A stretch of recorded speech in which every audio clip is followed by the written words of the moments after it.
Hello and welcome, Inspired Podcast community. This is your new episode. My name is Caroline, and my today's guest is Scott Maderer, and I'm so happy that you are here for our interview. How are you doing? I'm doing fantastic. Thanks so much for having me. I'm glad to be here. Great. And I would love to introduce you to the audience. Of course, you and your wife, Carrie, founded Inspired Stewardship in 2011 to help Christian men and couples align their time, talent, and treasures to live out their calling and serve others. As certified human behavior consultants and members of the John Maxwell team, you provide coaching, workshops, and speaking engagements. In 2017, you took your business full time, and your book, Inspired Living, Assemble the Puzzle of Your Calling, was published in July 2024. Welcome to the Inspired Podcast, Scott Maderer. Thank you. I'm glad to be here. Wow, it's so exciting speaking with you today about what inspired you and your wife to start Inspired Stewardship, and how has your mission evolved since 2011? Sure. I've done a lot of things over the years, as has my wife. And I was a school teacher for 16 years. And then I went into the corporate world. And actually, in 2011, when we started this business on the side, I was actually still in the corporate world and working that. And what really came together was a combination of two things. One, my wife and I went through our own journey where we had some financial challenges. I was actually suicidal because of finances. We almost got a divorce because of finances. And we kind of found a way to turn that around. And we did that ourselves. And as people observed what we were doing and that we were doing things kind of weird and different than most people were, people started saying, hey, how are you doing that? And asking for help. And so we just kind of started helping people through our church and through other organizations on the side, just, informally helping people out.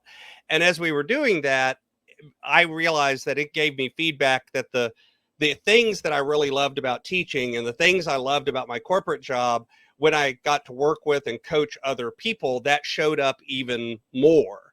And so my wife and I began to talk it over, and we're like, well, maybe we can turn this into a business. So we started it on the side as kind of an extra thing while we were still working the day job and paying the bills with that. And over time, as we did it more and did it more, it became very clear that this is really what we were called to do. And so we worked out a plan, went through it, and eventually took the business full time in 2017. Wow, I love that story. Thank you so much for sharing. And also that you discovered your gifts and talents on the way, and then you transformed it into a business, and now you are doing it full time, right? Absolutely. Wow. I love that.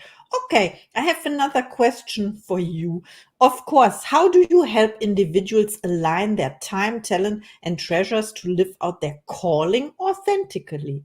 hmm So a lot of that is about doing some work on yourself. So usually people come to me and they think the problem is around time or it's around money.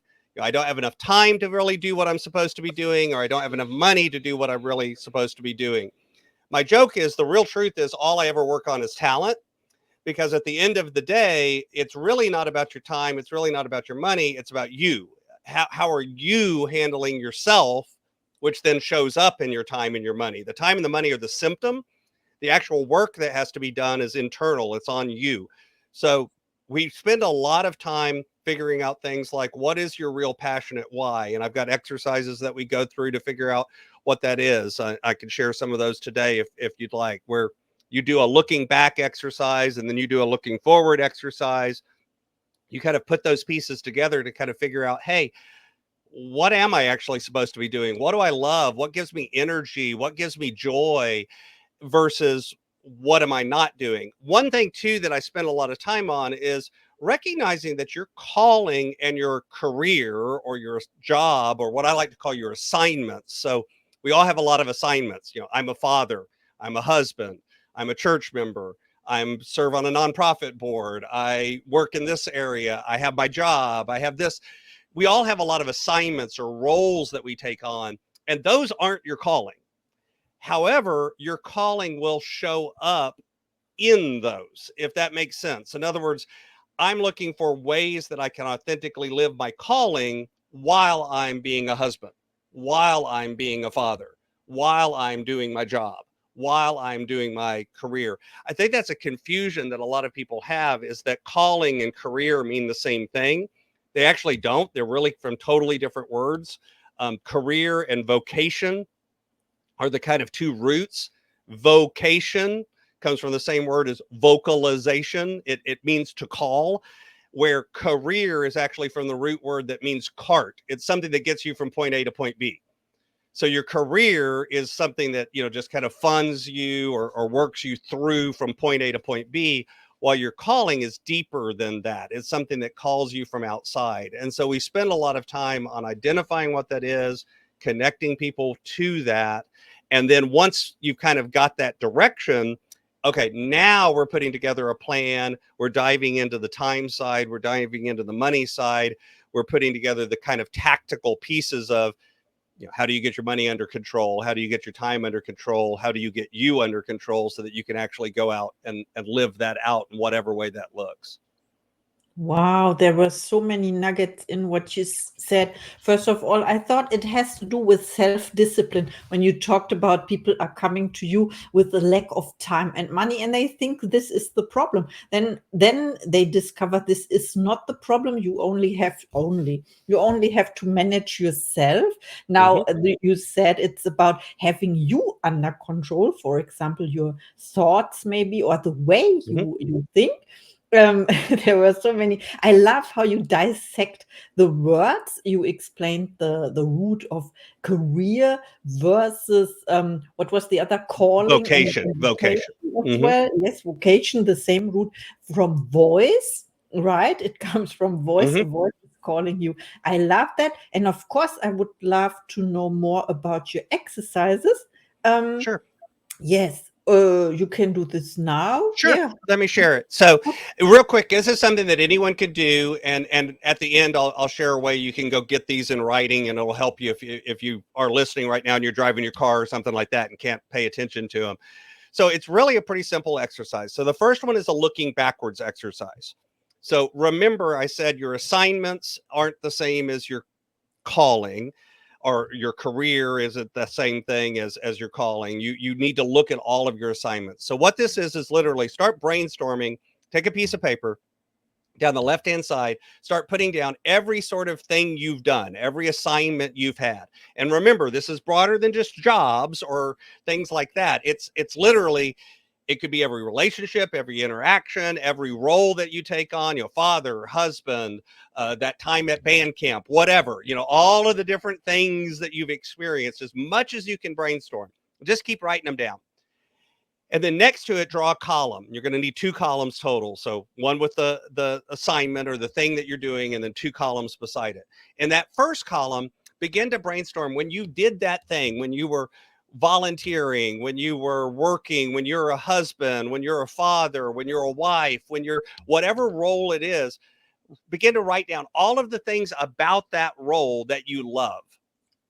All of the things about that role that give you energy, all of the things about that role that give you joy. Just begin writing them down, and do that for every single one of those assignments. This is a lot of writing. And then in the next column, begin to kind of reflect on those same activities, those same assignments, and say, okay, what is it about these that doesn't give me energy? What is it about these that drains my energy? What is it about these that doesn't give me joy? What is it about these that I'm not the biggest fan of? I don't like to use the word hate, but if you want to call it the things you hate, it's all of those things that you love and those things you don't love. And after you've done that, go back through the whole document and begin to look for patterns. What you'll notice is things that give you energy and joy will show up over and over again in multiple roles. And the same thing for the things that don't give you energy and don't give you joy. The same sorts of things will begin to show up over and over again. Okay, so why is that valuable? Well, as we're looking backwards, what we're doing is bubbling up nuggets of things that are aligned with what our real deeper meaning is, or deeper passion, the what I would call a calling that comes from outside of us. It's aligned with our gifts, it's aligned with our values, it's aligned with our priorities. But remember, we're looking backwards there. So we also have to do some dreaming or some looking forward. So this is, again, simple exercise to do. This one's a little bit more of a thought exercise, but you can write it down or you could record it in your voice app. So I said it in an airport because back when I worked in corporate, I was always in airports. I traveled all the time. And so for me, airports kind of are those perfect liminal spaces where you're kind of in between things. So imagine for a minute that you'd been on a trip and you were in the airport, and on the flight back, you have a layover, where you land at another airport. You're there for maybe a few minutes or 30 minutes or an hour, and then you get on another plane and then you fly on home. And as you're walking, you got off the one airport, and you're bebopping down to the gate, and you're moving along. And as you get to the gate where the plane that you're supposed to catch is, sure enough, those dreaded words are up there on the screen: flight delayed. You now have about a 4-hour layover in this airport in the middle of nowhere. You have nothing to do. You don't know anybody. You're stuck there for 3 or 4 hours while you're waiting for the next plane. So you do what anyone does when they're stuck in an airport for a period of time with nothing to do. You go find a restaurant or a bar where you can have something to eat or a drink. So you go find that place, and as you're walking into the restaurant, you look up and you happen to see a friend. Now, this is set 5 years in the future. So this is 5 years from today when you're in this airport. And this friend that you see, you haven't seen for the last 5 years. It was a good friend, but they moved away and you moved away. You both got busy and you kind of have lost touch. You really haven't talked consistently for the last 5 years. We all know that happens sometimes, even with really dear friends. So they look at you and you look at them. Hey, how great to see you. I haven't seen you in so long. It's great to catch. What's going on? And it turns out you're both stuck in the airport for the next 3 hours. So you go find a table together. You sit down together. And this dear friend looks at you across the table and says, how has your life been these last 5 years? And you say, you know what? This has been the best 5 years of my life because. Now, the point of the exercise is you've got to tell me what comes after the word because. What is it about your relationships? What is it about your finances? What is it about your work? What is it about your spiritual life? What is it about all of the different things that make up our life? What is it about those things that would make you honestly say, you know what, this has been the best 5 years of my life? What would your finances look like? What would your career look like? What would your productivity and your time look like? Would you be on the beach somewhere, or would you be working? By the way, one of those, a lot of people hear that and go, well, obviously I'd be on a beach. I don't want to be on a beach somewhere. Part of my next 5-year dreams is continue to do what I'm doing. I love what I'm doing. So it's not necessarily about, quote, relaxing and sitting with your feet up. It's about what are you really driven to do that would make you say, this has been the best 5 years of my life. Write all of that down. And then what you've got now is kind of a direction that you're trying to head in all of those different areas of your life. That's the forward looking. And from the backward looking exercise, you've got patterns of things that should show up that give you joy, that give you energy, that are clearly aligned with your gifting. And now it's a matter of saying, okay, how do I put a plan together that moves me from where I'm at towards where I want to go, that uses all of these giftings that I have, that supports them? And that may be changing careers. It may not be. By the way, I know people that work in an area and pay the bills with something that really isn't 100% aligned to their gifting, because that gives them the freedom to then show up in other places in their life really aligned with their gifting. And they like that. That's a choice that they've made. But that's why these kind of exercises help you, because now you can start being intentional. You can start being deliberate about saying, how do I want to show up? What should that look like? What do I want to do? What do I want to be when I grow up? I tell people that's a great question to ask. I don't care whether you're 9 or 99. It's still a great question to ask. What do I want this next period to look like, and how should that show up? I love that question about growing up, because we never grow up in a way. And I also love the exercise. Thank you so much Sure. for inspiring me and us, and I would call it the airport exercise. I don't know how Mhm. you call it. I And then call it the airport question. That's the the second one. Yeah. airport question, yes, and then connecting the dots, looking backwards, or doing a reverse engineering, so to say, combining the two parts. And of course, it takes little time, but Oh, then yeah. you know exactly where you are going, where you are flying, because you are flying high and you are so happy that you found your calling. Thank you so much for sharing. Sure. Let's have a look. Can you share some key insights from your book, Inspired Living, that can help people assemble the puzzle of their own calling? Was this the exercise? Is it part of your book? Yes, those exercises, both of those are part of the book. I also go into some exercises that are specific to time and specific to money in terms of some reflections that you can do, because one of the things that I believe in is that we should be aligned or integrated, where all different components of our life show up. And one of the things that I see a lot of people struggle with is they'll say something is really important to them. It's a priority. It's a value. Maybe it's family. Family is a value of mine. It's something that's very important. But then when you look at their calendar or their checkbook, family doesn't really show up in those things. And so a lot of times that gives them kind of that feeling of, I say family is important, but I'm not really living it out. It's not showing up in my day-to-day life. How can I make that thing that I say is important really show up? And so in the book, we spend a lot of time kind of on a couple of different levels. We talk about mindset, belief, limiting beliefs, those sorts of things. And then we talk about some tactical stuff. What can you do practically? Because it's all well and good to talk about all the philosophy and the thinking and the mindset, but at the end of the day, you've still got a certain amount of work to get done, and a certain, the laundry's still got to get washed and that kind of thing. So some practical, tactical tips around our time and our money. And then the third leg is to kind of begin to put those in practice so that you can go through what I call the phases, which is the first one is spending time on yourself, working on you.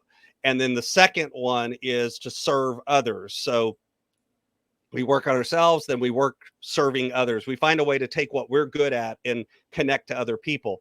Out of that begins to develop influence, and out of that influence we develop an impact. So it's this kind of 4-phase journey. And impact here, by the way, does not mean you have to have 1 million followers and reach a bazillion people and all that. Impact could be just one person that you're making a change in their life. But impact is, ultimately how we measure whether or not we're really beginning to live out our calling. Because when we are, we begin to see that show up in an impact on not just our own life, but on others.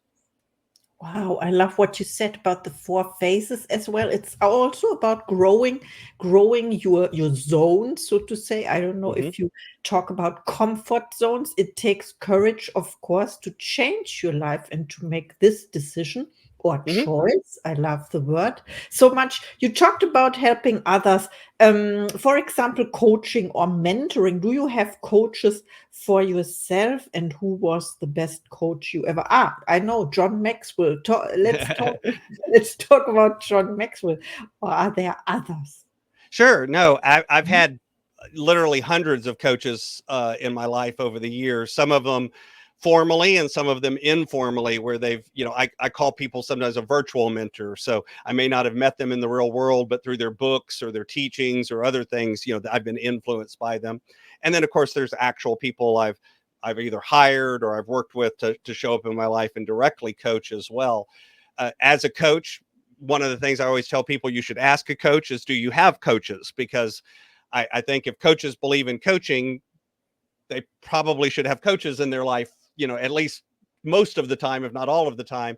But it's ironic to me that a lot of times coaches don't actually get coaches in their life. And the truth is we can't coach ourselves. So yeah, I've worked with John now for about 12 years, where I've been part of his circle. He's definitely been a big influence on my life. He's someone that a lot of what he teaches about leadership and about service really resonates. The gentleman who did the forward for my book, which is Dan Miller, who wrote 48 Days to the Work You Love. He's always been a tremendous mentor of mine. He passed away recently, but he's been a tremendous influence on my life. He's somebody I've interacted with a large amount, and he's always been a coach for me. While I was writing the book, I had a writing coach who worked with me on putting together the book and what do we do and how do you do it and all of that. So I've always been a big proponent of when you find areas of your life that you're challenged in, that you need to develop in, connecting with a coach, connecting with somebody who's a little further along in the journey and using what they've already learned to help kind of pour into you. And a lot of times it's just having that second mind for accountability. I always tell people it's funny, but just knowing that you're going to meet with your coach on Wednesday, a lot of times gets you to get up off the couch and go ahead and do the thing that you need to do. It's kind of like hiring a physical trainer. You show up at the gym and you won't work out, but if you hire a physical trainer, you show up at the gym and they're like, you're working out. It's like, okay.